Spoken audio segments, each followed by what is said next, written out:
Assalamualaikum warahmatullahi wabarakatuh.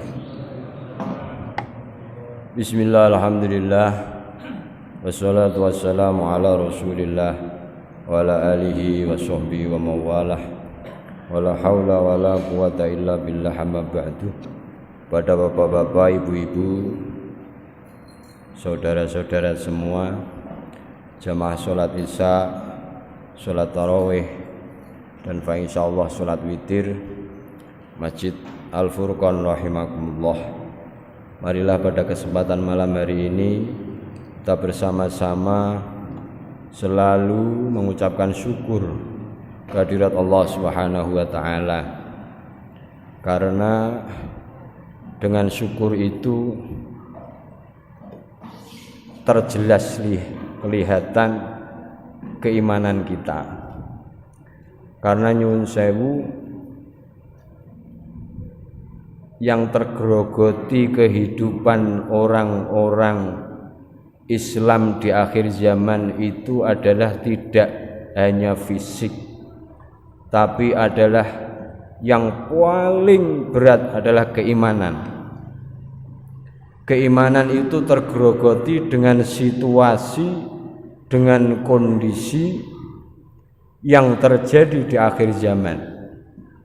Entah itu lewat penyakit, entah itu lewat ekonomi, entah itu lewat kepemimpinan. Itu menggerogoti keimanan kita.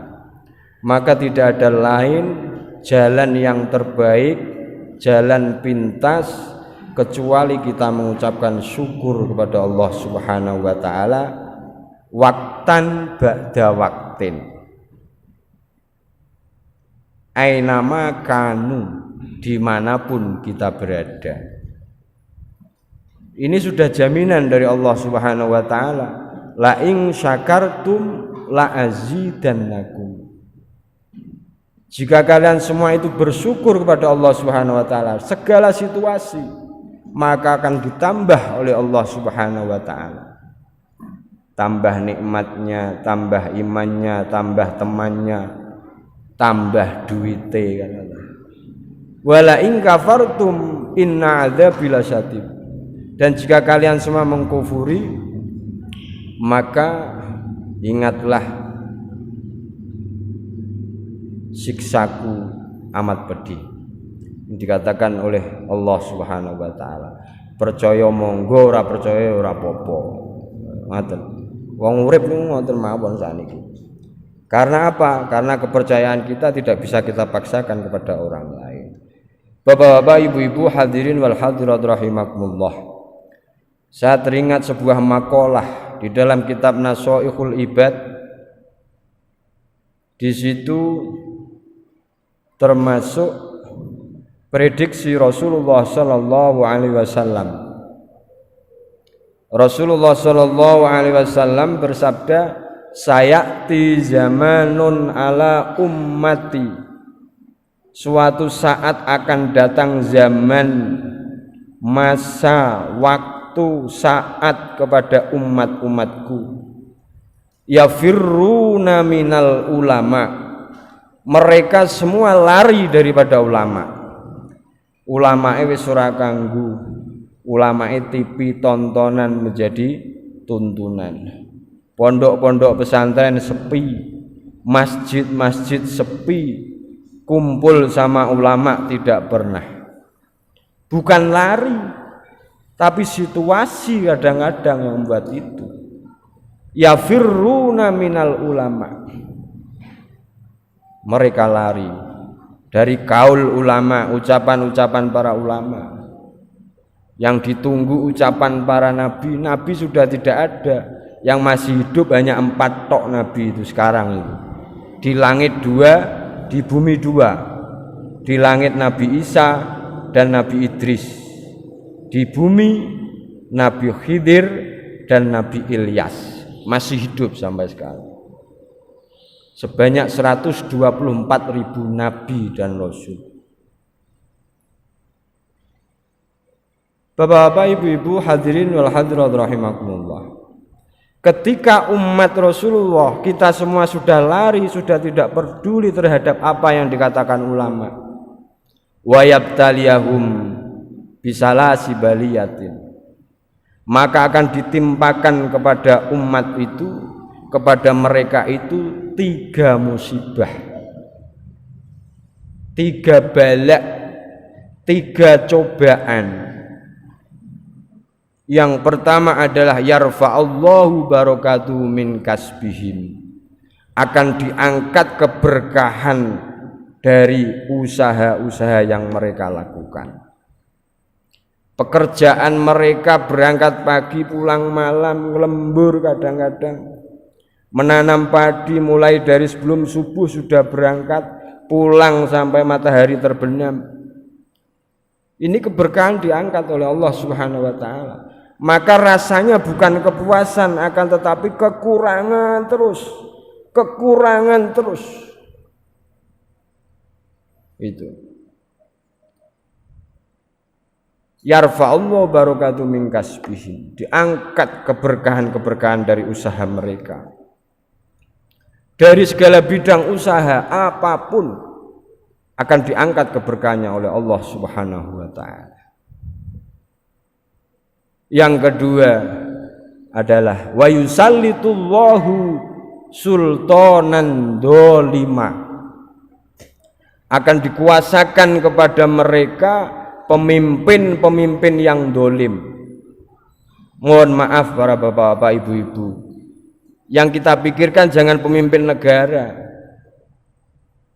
pemimpin rumah tangga, pemimpin rukun tetangga, pemimpin rukun warga, dari skala kecil, dari berbagai macam pemimpin-pemimpin, itu semuanya akan dolim kepada yang dipimpin. Pemimpin keagamaan apapun dolim. Lah yang bisa merasakan siapa? Yang bisa merasakan nggih kula njenengan piyambak. Kita semua yang tahu. Karena di dalam lingkungan kita, di dalam skala yang paling kecil maupun yang paling besar, yang tahu kita sendiri dan orang-orang yang kita pimpin. Bapak-bapak, ibu-ibu, hadirin wal hadirat rahimakumullah.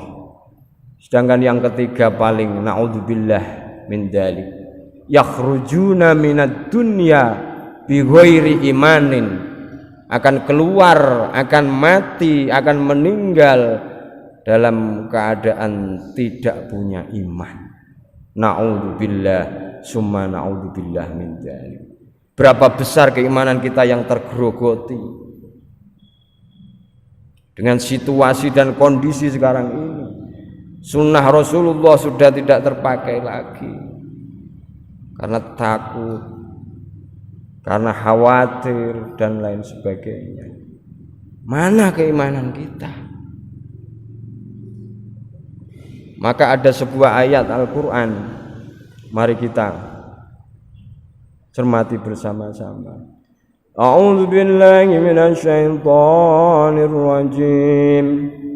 Qul innal mauta alladzi tafirruna minhu fa innahu mulaqikum summa turadduna ila alimil ghaibi wasyahadati fayunabbi'ukum bima kuntum ta'malun. Katakan Muhammad, innal mautal ladzi tafirruna minhu, sesungguhnya kematian itu yang kalian semua lari. Fa innahu mulaqikum, maka sesungguhnya kematian itu akan menemui kalian. Loro yo mati, ora loro yo mati. Ini summa turadduna ila alimil ghaib wasyahadah, kita akan dikembalikan kepada zat yang mengetahui yang gaib dan yang kelihatan. Fayunabbi'ukum bima kuntum ta'malun, untuk bertanggungjawabkan apa-apa yang kita lakukan. Bapak-bapak, ibu-ibu, hadirin wal hadirat rahimakumullah. Maka dari itu panggilan Allah Subhanahu wa taala untuk kita, orang-orang yang melaksanakan qiyamul lail, salat tarawih, adalah bagian dari orang-orang yang beriman. Pertanyaannya, keimanan seperti apa yang kita punya? Kita baru melaksanakan sholat tarawih 8 rakaat. Sementara Sayyidina Umar mengatakan nikmatul bid'ah at-tarawih. Nikmat ngarang dalam beribadah itu adalah tarawih.